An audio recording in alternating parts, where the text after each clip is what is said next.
দৰ্শক আজি আমি এই ভিডিঅ'টিত প্ৰেজেন্ট পাৰফেক্ট টেন্সৰ বিষয়ে পঢ়িম। আমি সকলোৱে জানো টেন্স তিনি প্ৰকাৰৰ আৰু ফাৰ্ষ্ট টেন্সটো হ'ল present tense, second past tense আৰু থাৰ্ডটো হ'ল future tense.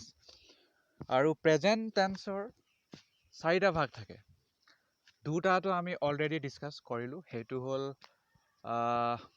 Present indefinite tense বা সিম্পল প্ৰেজেন্ট টেন্স, সেকেন্ডটো হ'ল প্ৰেজেন্ট কণ্টিনিউয়াছ টেন্স আৰু থাৰ্ড এয়া প্ৰেজেন্ট পাৰফেক্ট টেন্স। ইয়াৰ বিষয়ে এতিয়া আমি ডিছকাছ কৰিবলৈ আগবাঢ়িছোঁ। ঠিক আছে। The present perfect tense is a grammatical combination of the present tense and present aspect that is used to express a past event that has present concomitant. এই বাক্যশাৰীয়ে কৈছে যে প্ৰেজেন্ট পাৰফেক্ট টেন্স এটা grammatical মানে ব্যাকৰণীয় কম্বাইনেশ্যন মানে ব্যাকৰণৰ এটা মিশ্ৰণ of the present tense. কিহৰ প্ৰেজেন্ট টেন্স আৰু পাৰফেক্ট এছপেক্টৰ। পাৰফেক্ট এছপেক্ট মানে য'ত কোনো এটা কাম অলৰেডি হোৱা বুজায়, তাক আমি পাৰফেক্ট বুলি কওঁ, আৰু এছপেক্ট মানে দিশ। ঠিক আছে। তো য'ত মানে কোনোবা এটা কাম অলৰেডি হোৱা বুজায়, ঠিক আছে, তাত আমি কি পাৰফেক্ট এছপেক্ট বুলি ক'ম। আৰু that is used to express a past event that has present concomitant. আৰু present perfect tense কি কৰে, past event যদি পাষ্টত কিবা এটা ইভেণ্ট হৈছিলে আৰু তাৰ সেই ইভেণ্টটোৰ ইফেক্ট বৰ্তমানলৈকেও যদি চলি থাকে, এট প্ৰেজেণ্টো যদি তাৰ কনকমিটেণ্ট মানে তাৰ কনচিকুৱেঞ্চ বা তাৰ ফল আমি এতিয়াও মানে পাই আছোঁ, ভোগ কৰি আছোঁ, তো তাক আমি প্ৰেজেণ্ট কনকমিটেণ্ট বুলি কওঁ। আৰু প্ৰেজেণ্ট পাৰফেক্ট টেন্সে অতীতত হোৱা কিবা এটা কাম বৰ্তমানলৈকে যদি চলি থাকে তাক এক্সপ্ৰেছ কৰিবলৈ ইয়াৰ ব্যৱহাৰ কৰা হয়। ঠিক আছে। It is use to show' that an action has taken place once or many times before now. আৰু এই টেন্সে এইটো শ্ব' কৰে যে কোনো এটা কাম has taken place যিটো হৈ গ'ল once or many times before now বৰ্তমান সময়তকৈ আগত বহুবাৰ এই ঘটনা বা কামটো হৈ গ'ল অলৰেডি। ঠিক আছে। তাক বুজাবলৈ আমি প্ৰেজেন্ট পাৰফেক্ট টেন্সৰ ব্যৱহাৰ কৰোঁ। It is most frequently used to talk about experiences or changes that have taken place. আৰু এই টেন্সটো ফ্ৰিকুৱেণ্টলি মানে প্ৰায়ে আমি ব্যৱহাৰ কৰোঁ টু টক এবাউট এক্সপিৰিয়েঞ্চেছ মানে অভিজ্ঞতাবোৰক আমি যদি ক'ব বিচাৰোঁ বা ডেপিক কৰিব বিচাৰোঁ, তেতিয়া আমি এই টেন্সৰ ব্যৱহাৰ কৰিম। আৰু যদি কিবা পৰিৱৰ্তন হৈছে তাকো আমি যদি দৰ্শাব বিচাৰোঁ, তেতিয়া আমি সেই প্ৰেজেন্ট পাৰফেক্ট টেন্সেৰেহে তাক দৰ্শাব পাৰোঁ। ঠিক আছে। ইয়াৰ চেণ্টেন্স ষ্ট্ৰাকচাৰটো হ'ল ছাবজেক্ট আহিব, তাৰপিছত প্লাছ হেজ হেভ, তাৰপিছত আহিব ভাৰ্বৰ তৃতীয় ৰূপ, তাৰপিছত আহিব লাষ্টত অবজেক্ট। আৰু ইয়াত কৈছে যে has is use for singular. Has সদায় ছিংগুলাৰ লগতে খায়, মানে সদায় একবচনৰ লগতে খাব হেজটো। আৰু have is use for plural, আৰু হেভটো সদায় প্লুৰেলৰ লগতহে খাব। এইটো একেবাৰে মনত থৈ ল'ব যাতে একো কনফিউজন থাকি নাযায়। ঠিক আছে। আৰু ইয়াৰ এই বাকচটোত দিয়া আছে, বাট ডেছপাইট আই ছিংগুলাৰ, যদিও আই ছিংগুলাৰ হয়, একবচন হয়, উই কেনট ইউজ আই হেজ, তেও আমি আইৰ পিছত হেজ ব্যৱহাৰ কৰিব নোৱাৰোঁ। এইটো ইংলিছ গ্ৰামাৰ ৰুল। ঠিক আছে। উই মাষ্ট ইউজ আই হেভ, তো আইৰ পিছত আমি কি ইউজ কৰিব লাগিব প্ৰেজেন্ট পাৰফেক্ট টেন্সত? হেভৰ ব্যৱহাৰ কৰিব লাগিব। ঠিক আছে।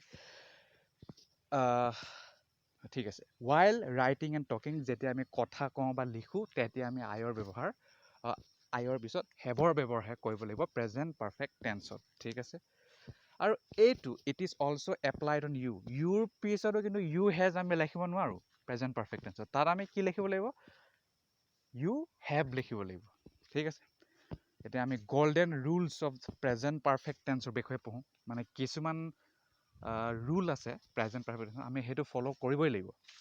Number 1, We use it to say that an action happened at an unspecified time before now.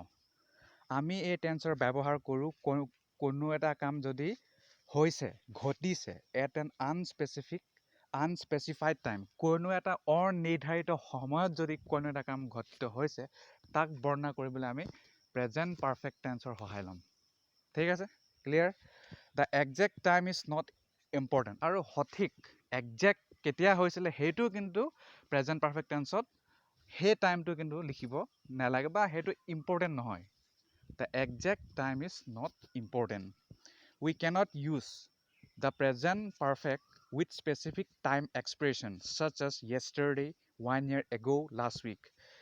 আমি present perfect tenseৰে কোনো specific time নিৰ্ধাৰিত সময়ক আমি ইউজ কৰিব নোৱাৰোঁ। যেনে yesterday, যোৱাকালি 1 year ago, এবছৰ আগত, লাষ্ট উইক, যোৱা সপ্তাহ, এইবোৰ যিবোৰ স্পেচিফিক টাইম নিৰ্ধাৰিত সময় সেইবোৰক লৈ আমি প্ৰেজেণ্ট পাৰফেক্ট টেন্সত সিহঁতক লৈ বাক্য গঠন বা ৰচনা কৰিব নোৱাৰোঁ।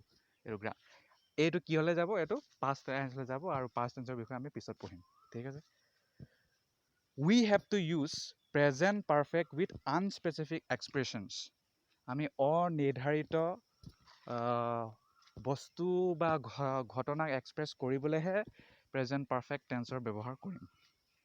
such as যেনে এভাৰ, নেভাৰ, কেতিয়াও নহয়। এভাৰ মানে হ'ল কেতিয়াবা গৈছা নেকি, সেই তেনেকুৱা ব্যৱহাৰ কৰিবলৈহে আমি প্ৰেজেণ্ট পাৰফেক্ট ইউজ কৰিম মানে। ঠিক আছে, মেনি টাইমছ, বহুত বাৰ। এইটো কোৱা নাই যে কিমান তাৰিখে কি কথা কোৱা নাই, জাষ্ট কৈছে মেনি টাইম মানে অনিৰ্ধাৰিত, নিৰ্ধাৰিত নাই হোৱা। ছেভেৰেল টাইম, বহুবাৰ। বিফ'ৰ, আগতে। ছ' ফাৰ, এতিয়ালৈকে। অলৰেডি, হৈ গ'ল মানে শেষ আৰু হ'ল। য়েট, এতিয়ালৈকে। গতিকে এইবোৰ যদি দেখা পোৱা যায় কোনো এটা চেণ্টেন্সত, আছামিজ ষ্টুডেণ্টৰ কাৰণে কৈছোঁ, তেতিয়া এইটো গম পাই যাবা যে এই ৱৰ্ডটো বা এই চেণ্টেন্সটো, এইটো ৱৰ্ডটো নহ'ব, এই ষ্টেটমেণ্ট বা চেণ্টেন্সটো প্ৰেজেণ্ট পাৰফেক্ট টেন্সৰ হয়। ঠিক আছে, ফৰ এক্সাম্পল, এতিয়া আমি উদাহৰণ চাওঁ। I have done already, মই কৰিলোঁৱেই, অলৰেডি কৰিলোঁ বুলি যে আমি কওঁ, অলৰেডি সেই কামটো হ'লেই। ঠিক আছে, অলৰেডি দেখাৰ লগে লগে আৰু যদি হেজ এ ব্যৱহাৰ হৈছে সেইটো কি হ'ব, প্ৰেজেণ্ট পাৰফেক্ট টেন্সৰ ষ্টেটমেণ্ট বা চেণ্টেন্স হ'ব। Get it? Very easy. তাৰপিছত আছে Ram has not done yet, ৰামে এতিয়ালৈকে কৰা নাই। ইয়াত চোৱা, ৰাম হ'ল ছিংগুলাৰ লগত আমি হেজ ইউজ কৰিছোঁ। তাৰপিছতে ভাৰ্বৰ তৃতীয় ৰূপ ডু, ডিড, ডান আমি পঢ়িছিলোঁ ভাৰ্বৰ লাইষ্টত। গতিকে ডান তৃতীয় ৰূপটো ইয়াত ব্যৱহাৰ কৰিছোঁ আৰু ইয়াত মানে এতিয়ালৈকে ৰামে কৰা নাই, এতিয়ালৈকে নাই কৰা।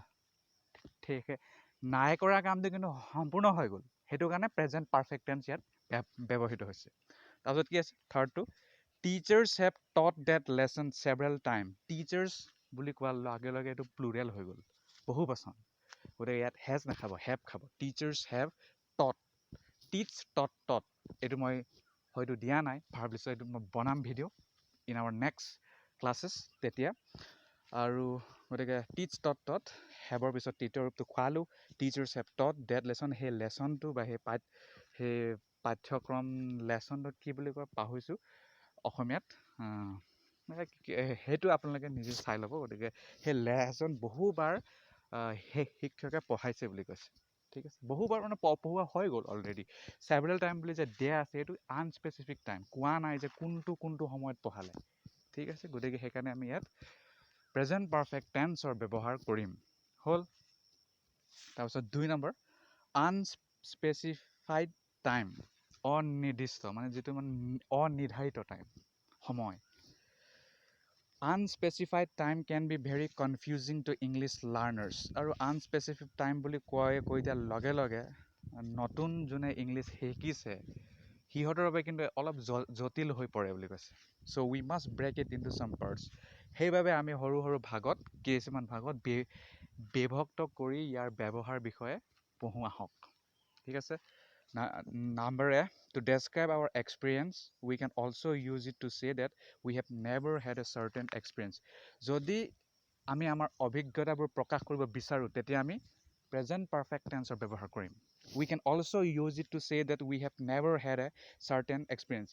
আৰু আমি আমাৰ যে কেতিয়াও সেই অভিজ্ঞতাটো হোৱা নাই সেইটোকো আমি ইণ্ডিকেট কৰিবলৈ প্ৰেজেণ্ট পাৰফেক্ট টেন্সৰ ব্যৱহাৰ কৰোঁ. যেনে I have never traveled by plane. মই উৰাজাহাজেৰে কেতিয়াও যাত্ৰা কৰা নাই. হ'ল কেতিয়াও নাই কৰা কেতিয়াও নকৰাটো তাৰ কি হ'ল সেইটো এটা এক্সপিৰিয়েঞ্চ হৈছে তাৰ. ঠিক আছে. ছেকেণ্ডটো কি Darshana has studied 2 foreign languages. দৰ্শনাই 2টা বিদেশী ভাষা অধ্যয়ন কৰিছে. মানে অধ্যয়ন কৰা কামটো কি হ'ল অলৰেডি শেষ হৈ গ'ল সেইকাৰণে প্ৰেজেণ্ট পাৰফেক্ট টেন্স হ'ব. ঠিক আছে. আৰু দৰ্শনা যিহেতু ছিংগুলাৰ সেইকাৰণে হেভ খোৱা নাই হেজ খাইছে. হ'ল 2 ফৰেন লেংগুৱেজেছ 2টা বিদেশী ভাষা তাই অধ্যয়ন কৰিছে. এইটো কি হ'ল তাই এটা এক্সপিৰিয়েঞ্চ হয়. এইটো 2টা বিদেশী ভাষা অধ্যয়ন কৰাটো হ'ল এটা এক্সপিৰিয়েঞ্চ অভিজ্ঞতা. গতিকে তাক কোৱাবলৈ কাৰণে আমি প্ৰেজেণ্ট পাৰফেক্ট টেন্সৰ সহায় লৈছোঁ. Got it? 3 নম্বৰটো হ'ল I think I have seen her somewhere.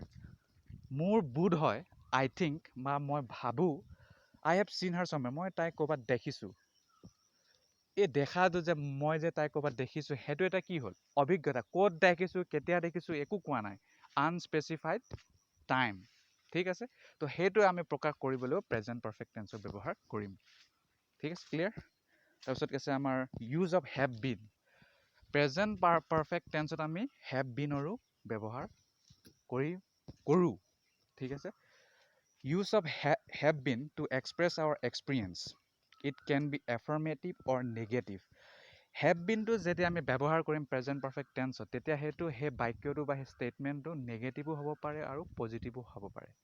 Get it? Clear? Example হ'ল I have never been to Bordubi. মই কেতিয়াও বৰডুবিলৈ যোৱা নাই. কেতিয়াও নোযোৱাটো কি হ'ল এটা অভিজ্ঞতা. সেইটো এটা অভিজ্ঞতা. নোযোৱাটো এটা অভিজ্ঞতা. যোৱাটো এটা অভিজ্ঞতা হয়. গতিকে I have never মই কেতিয়াও যোৱা নাই. been to বৰডুবিলে. গতিকে এই হেভ বিনৰ ব্যৱহাৰ আমি এনেদৰে কৰিব পাৰোঁ. ঠিক আছে. ছেকেণ্ডটো কি হ'ল I have been to Golaghat many times. মই গোলাঘাটলৈ বহুত বাৰ গৈছোঁ. মেনি টাইমছ কোৱা নাই যে ইমান তাৰিখে গৈছিলোঁ ইমান তাৰিখে গৈছোঁ এইটো বাৰত গৈছিলোঁ এইটো চনত গৈছিলোঁ কোৱা নাই. গতিকে হেভ বিনৰ ব্যৱহাৰ আমি এনেদৰে এনে চেণ্টেঞ্চবোৰত কৰিব পাৰোঁ. I have been to Golaghat many times. মই গোলাঘাটলৈ বহুত বাৰ গৈছোঁ. I have been to Shillong for several years. সেই তেনেদৰে আপোনালোকে নিজেই তেনেদৰে চেণ্টেঞ্চ ক্ৰিয়েট কৰি স্পিকিঙতো ব্যৱহাৰ কৰিব পাৰে ৰাইটিঙতো কৰিব পাৰে আপোনালোকৰ ইচ্ছা অনুসৰি. ঠিক আছে. এতিয়া চিলৈ যাওঁ. চিটো হ'ল We often use it to talk about list of accomplishments of individuals and humanity, but we cannot mention a specific time. Present perfect tenseৰ ব্যৱহাৰ আমি প্ৰায়ে we often use it to talk about list of accomplishments of individuals and humanity. Individuals মানে ব্যক্তিগতভাৱে যদি কিবা এটা কাম হৈছে সম্পূৰ্ণ হৈছে যদি আমি কিবা এটা এচিভ কৰিছোঁ একমপ্লিছ কৰিছোঁ আৰু হিউমেনিটিয়েও যদি সেইটো একমপ্লিছ কৰিছে হিউমেনিটি মানে হ'ল মানৱ জাতিটো যদি কিবা এটা একমপ্লিছ কৰিছে কিবা এটা যদি এতিয়া ধৰি লওক কৰোণাৰ যিটো বেমাৰ কৰোণা তাৰ যদি দৰৱটো যদি ওলাই আহে তেতিয়া সেইটো অকল যোনটো দেশে বনালে বা যোনটো ব্যক্তি বনালে তাৰ কাৰণে সেইটো এটা একমপ্লিছমেণ্ট নহয় গোটেই মানৱ জাতিটোৰ কাৰণে হ'ব.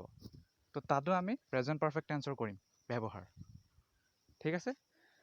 তো ইয়াত কৈছে যে we often use it to talk about list of accomplishments of individuals and humanity. যদি ইণ্ডিভিজুৱেলছ বা হিউমেনিটিৰ যদি কিবা একমপ্লিছমেণ্ট থাকে তো তেনেধৰণৰ একমপ্লিছমেণ্টক যদি আমি ডেপিক্ট কৰিব বিচাৰোঁ ষ্টেটমেণ্ট বা চেণ্টেঞ্চৰ জৰিয়তে তেতিয়া আমি এইটো প্ৰেজেণ্ট পাৰফেক্ট টেন্সৰ ব্যৱহাৰ কৰিব পাৰোঁ, কিন্তু আমি স্পেচিফিক টাইম ব্যৱহাৰ কৰিব নোৱাৰোঁ তাত। ঠিক আছে, যেনে মেন হেজ ৱাকড অন দ্য মুন।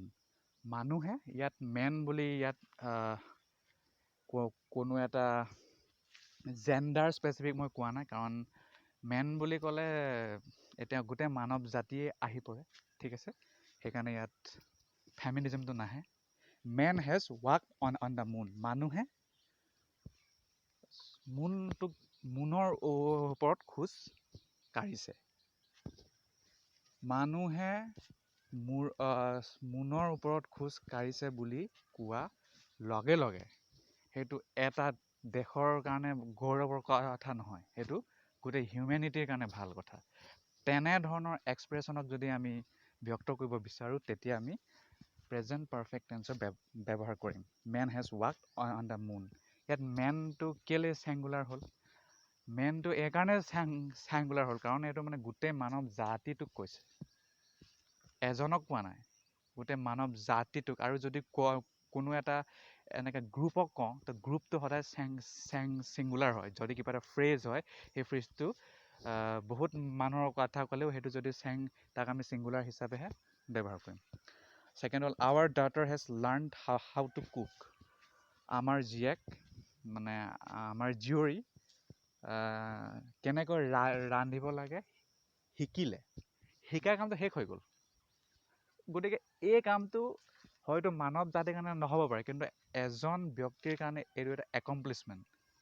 ঠিক আছে, এইটো সিহঁতৰ জীয়েকৰ বাবে হ'ল এইটো একমপ্লিছমেণ্ট। গতিকে তাক ব্যক্ত কৰিবলৈও আমি প্ৰেজেণ্ট পাৰফেক্ট টেন্সৰ ব্যৱহাৰ কৰোঁ। আমাৰ জীয়ৰী ৰান্ধিবলৈ শিকিলে। ঠিক আছে, তাৰপিছত আছে doctors have cured many deadly diseases. ডাক্তৰে বহুতো মাৰাত্মক ৰোগক ভাল কৰিছে। ঠিক আছে, বহুতো, এইটো হিউমেনিটিতে যাব। সেইকাৰণে আমি প্ৰেজেণ্ট পাৰফেক্ট টেন্সৰ ব্যৱহাৰ কৰিছোঁ। ডক্টৰছ এছ আছে, ডক্টৰছ মানে প্লুৰেল, সেইকাৰণে হেভৰ ব্যৱহাৰ কৰিছোঁ। তাৰপিছতে কিয়ৰৰ ভাৰ্বৰ তেতিয়াৰ ৰূপ কিয়ৰ্ড হ'ব। Doctors have cured many deadly disease বুলি কৈছোঁ। হ'ল। তাৰপিছতে D number, we often use it to depict an action which we expected has not happened. By using this tense, we are still waiting for the action to happen. In other words, an uncompleted action we are expecting. যদি কিবা এটা কাম আধাৰুৱা হৈ আছে, কিন্তু তাক শেষ হ'বলৈ যদি আমি বাট চাই আছোঁ, তেতিয়াও আমি প্ৰেজেণ্ট পাৰফেক্ট টেন্সৰ ব্যৱহাৰ কৰিম। ঠিক আছে, একেবাৰে ক্লিয়াৰকৈ সেইটো ভৰাই দিয়া মূৰত। যদি কিবা এটা কাম শেষ হোৱা নাই, কিন্তু আমি শেষ হ'বলৈ বাট চাই আছোঁ, তেতিয়াও আমি তাত প্ৰেজেণ্ট পাৰফেক্ট টেন্সৰ ব্যৱহাৰ কৰিম। একেবাৰে সহজ। যেনে Bijit has not finish his meal yet. বিজিতে ভাত খাই হোৱা নাই। মানে আমি বিচাৰিছোঁ যে সি ভাত খাই যাতে হৈ যাওক, কিন্তু হোৱা নাই, আমি ৰৈ আছোঁ। তেনেধৰণৰ যদি উক্তিক আমি যদি এক্সপ্ৰেছ কৰিব বিচাৰোঁ, তেতিয়া আমি প্ৰেজেণ্ট পাৰফেক্ট টেন্সৰ সহায় ল'ম ইংলিছ গ্ৰামাৰত। ঠিক আছে, the rain has not stop yet. বৰষুণটো এতিয়াও ৰোৱা নাই। ঠিক আছে, বৰষুণটো এতিয়াও ৰোৱা নাই, আমি বিচাৰি আছোঁ, আমি এক্সপেক্ট কৰিছোঁ যে বৰষুণটো ৰৈ যাওক। যিহেতু বৰষুণটো ৰোৱা নাই, কিন্তু আমি ৰ'বলৈ বাট চাই আছোঁ, গতিকে তাক যদি আমি এক্সপ্ৰেছ কৰিব বিচাৰোঁ, তেতিয়া আমি তাক প্ৰেজেণ্ট পাৰফেক্ট টেন্সৰ ব্যৱহাৰ কৰিম ডাইমেট্ৰিকেলি, সম্পূৰ্ণভাৱে। হ'ল। তাৰপিছত ই number, we can also use it to talk about several different actions which have occurred in the past at different times. And present perfect tense suggests the process is not complete and more actions are possible. ঠিক আছে, present perfect টেন্সৰ ব্যৱহাৰ আমি এনে situation কৰিব পাৰোঁ য'ত several different actions, বহুতো বিভিন্ন ধৰণৰ কাম পাষ্টত হৈছিলে এট ডিফাৰেণ্ট টাইমছ, কিন্তু বেলেগ বেলেগ সময়ত। ঠিক আছে, আৰু সেই কামটো এতিয়া হয়তো শেষ হোৱা নাই, বা সেইটো আৰু পুনৰ সংঘটিত হ'বলৈ যদি কিবা এটা চান্স থাকে, তাক এক্সপ্ৰেছ কৰিবলৈও আমি প্ৰেজেণ্ট পাৰফেক্ট টেন্সৰ সহায় ল'ম। যেনে the army has attack the city 5 times. সৈনিকে সেই নগৰখনক 5 বাৰ আক্ৰমণ কৰিছে ঠিক আছে Second হ'ল we have had many defeats while dealing with this project we have had আমি বহুবাৰ পৰাজয় সন্মুখীন হৈছোঁ যেতিয়া এই প্ৰজেক্টটো এই কামটোৰ বাবে আমি লাগি আছিলোঁ কৈছে এইটো পাষ্টত কৈছে ঠিক আছে কিন্তু পাষ্টতে মানে ডিফাৰেণ্ট কি হৈছে একশ্যন ডিফাৰেণ্ট টাইম বিভিন্ন সময়ত ইয়াত বহুতবাৰলৈ কৈছে ন বহুতবাৰ আমি মানে পৰাজয় সন্মুখীন হৈছোঁ কেইবাৰ হৈছে কেতিয়া হৈছিলে কোনবাৰ হৈছিলে আমিতো সেইটো ইয়াত স্পেচিফিকভাৱে কৈ দিয়া নাই গতিকে তেনে কথা উল্লেখ কৰিবলৈও আমি প্ৰেজেণ্ট পাৰফেক্ট টেন্সৰ ব্যৱহাৰ কৰিম ভেৰি ইজি গট ইট যদি আপোনালোকৰ কিবা ডাউট থাকে কমেণ্ট ছেকশ্যনটো কেলে আছে ব্যৱহাৰ কৰক আৰু যদি বেয়া পায় ভিডিঅ'টোত একো বুজি পোৱা নাই তেতিয়াহ'লে মোক ব্লক কৰি দিয়ক ঠিক আছে F number We can use this tense to show that something started in the past and has continued up until now for 5 minutes for 2 weeks since Tuesday are all durations which can be used. Present perfect tenseৰ ব্যৱহাৰ আমি এনেকুৱাকেও কৰিব পাৰোঁ য'ত যদি কিবা এটা কাম অতীততে সংঘটিত হৈছিল বা অতীততে হৈছিল হা কিন্তু বৰ্তমানলৈকে কণ্টিনিউ হৈ আছে ঠিক আছে যেনে ফৰ 5 মিনিট 5 মিনিটৰ পৰা সি গা ধুই আছে ঠিক আছে ফৰ 2 উইকছ 2 মাহৰ পৰা সি গান গাই আছে চিন্স টিউজডে মঙলবাৰৰ পৰা সি গাহৰি খাই আছে লাইক ডেট ঠিক আছে আৰু are all durations which can be use এইবোৰ গোটেই ডিউৰেশ্যনছবোৰ আমি ইউজ কৰিব পাৰোঁ প্ৰেজেণ্ট পাৰফেক্ট টেন্সত হ'ল আৰু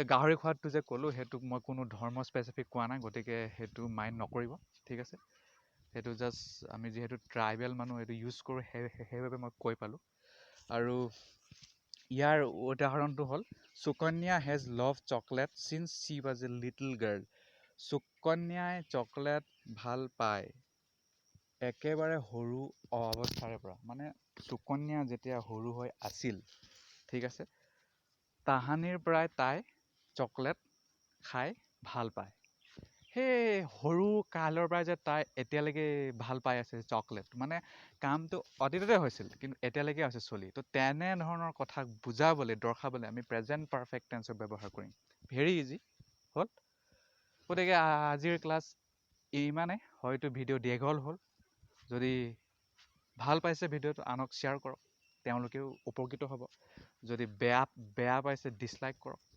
ব্লক কৰক আপোনালোকৰ কথা ধন্যবাদ